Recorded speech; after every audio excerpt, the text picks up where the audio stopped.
Hey everyone, I hope you're doing well and staying safe during this time. If you're new here, welcome to the channel. Like I said, thank you so much for checking me out. If you haven't done so, please make sure to hit that subscribe button just right below the video. Cool, thank you so much. I really do appreciate it. And if you're returning, welcome back. Thanks again for your support. I truly do appreciate having you here. Ripple could beat SEC? Report suggests regulator staff thinks so. The Ripple case versus the Securities and Exchange Commission, SEC, could have an unexpected result, according to a report from Fox journalist Eleanor Tourette. The legal battle started almost 2 years ago, in December 2020, and the regulator seemed like the clear winner. Time appears to have favored the payment solution company. Tourette said via her Twitter account that staff from the SEC are losing confidence in a positive outcome for the case. The report quotes a source close with the SEC which claims Commissioner Hester Crypto Mom Peirce has raised concerns about the case. Known for her pro-crypto stance, Peirce believes the regulator will not get the outcome it's looking for. Peirce has also publicly expressed concerns over the SEC's actions towards actors in the crypto industry. As Bitcoinist reported back in October 2021, Peirce replied to SEC Chair Gary Gensler's comments on the crypto industry. The head of the regulator compared crypto to the Wild West.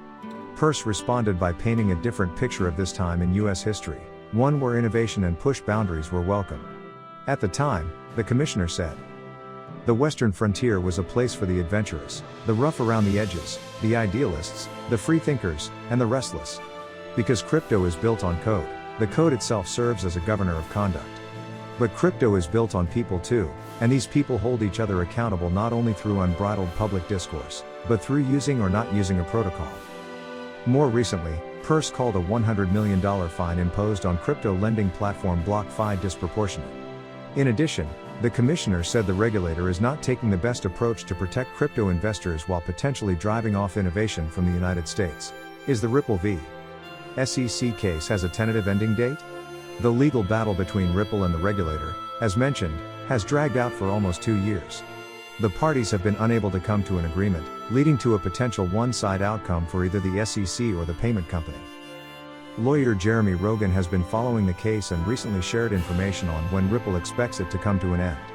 Based on documents filed with the court in the Northern District of California, the company expects August 26 to November 18 as a potential end period. The legal expert added, "I think Ripple thinks it wins the SEC case in Sept/October and then this class action goes away due to collateral estoppel. In the meantime, as the legal case seems to have a clearer direction, XRP makes its way back to the top cryptocurrencies by market cap. The token is at the core of the lawsuit as the regulator accused Ripple of allegedly selling it as an unregistered security. This led to a multi-year downtrend. At the time of writing, XRP trades at 73 cents with a 3.8% rally in the past week. The cryptocurrency has managed to surpass Cardano, ADA, Solana, SOL, and others, taking fourth place in terms of the market cap without counting stable coins, USDC, and USDT. Breaking: Judge denies Ripple executives' motions to dismiss SEC lawsuit. Annalisa Torres, a judge for the United States District Court for the Southern District of New York, has denied Ripple CEO Brad Garlinghouse's and co-founder Chris Larson's twin motions to dismiss the lawsuit that was brought against them by the U.S. Securities and Exchange Commission in December 2020, delivering a blow to the individual defendants. The motions were filed by the two top Ripple executives last April. The court finds that the agency has plausibly alleged that Garlinghouse and Larson recklessly disregarded the facts that allegedly made Ripple's XRP amount to the unregistered sale of securities. The SEC has also plausibly shown that the individual defendants made domestic offers of the token. Moreover, the court rejected the claim that their sales were predominantly foreign. In addition, the judge also denied the SEC's motion to strike Ripple's make it or break it fair notice defense.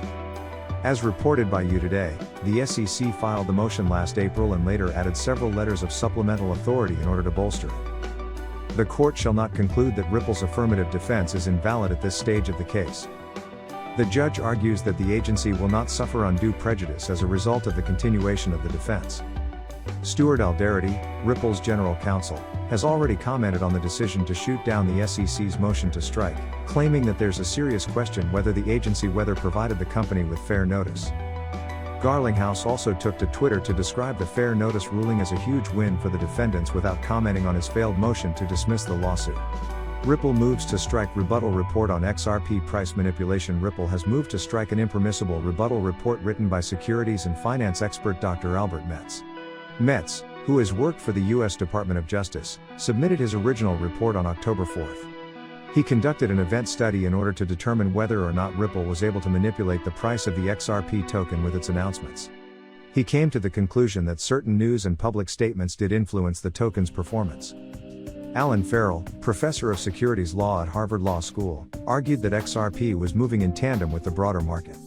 Metz submitted the first rebuttal report in November in response to the defendant's expert. The most recent one is based on counterfactual analysis, aiming to determine the token's expected returns without Ripple's involvement. Its purpose is to quantify the economic significance of the company's public announcements. The defendants argue that the new version of the initial rebuttal report doesn't contain any error corrections. Instead, it aims to attack the conclusions made by Dr. M. Laurentius Murray and Professor Daniel Fishel, Ripple's rebuttal experts, who claimed that Ripple's announcements only accounted for a modest portion of the token's volatile price moves. The company's lawyers claim that Metz is not supposed to have the final day in discovery, thus Magistrate Judge Sarah Netburn to exclude the report. They add that the economic significance part should have been included in the original report. Ripple has asked the court not to grant a continuance of the January 14th expert discovery deadline, since prolonging the case would further hurt its ability to do business in the U.S. The agency has objected to the defendant's motion. Why the SEC versus Ripple lawsuit is a lose-lose situation despite one clear winner. The everlasting feud between the San Francisco-based fintech firm, Ripple Labs, and the SEC might be coming to an end soon. Well, in this context, the former SEC commissioner had a lot of interesting observations. The SEC versus Ripple case was a mistake, according to former SEC Commissioner Joseph Grunfest, who said in an interview that no matter how it turns out, we're going to be losers. According to his statements, it seems, even if the SEC wins the battle, they would end up losing the war. A lose-lose situation. The former SEC commissioner was one of the first persons to criticize the decision to go forward with the XRP lawsuit. In fact, Grunfest had sent a letter to related commissioners before the complaint that was filed eventually. Nonetheless, this move, to sue Ripple Labs, was quite unpopular even among SEC officials.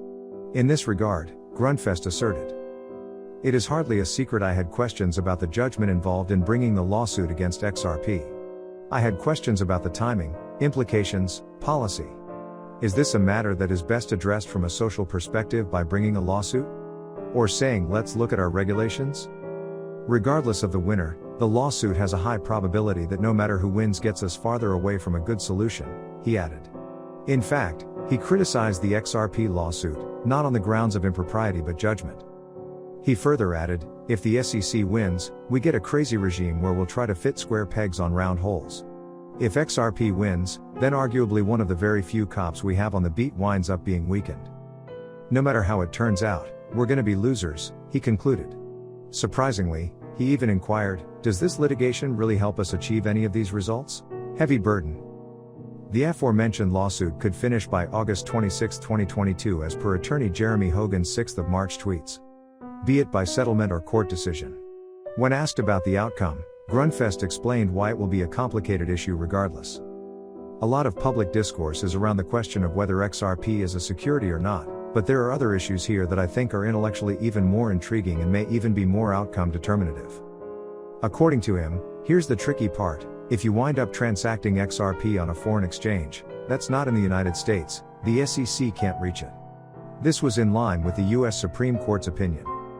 It's important to note that federal securities laws only apply to transactions that occur in the United States, with one rule of thumb being the transaction closing in the jurisdiction.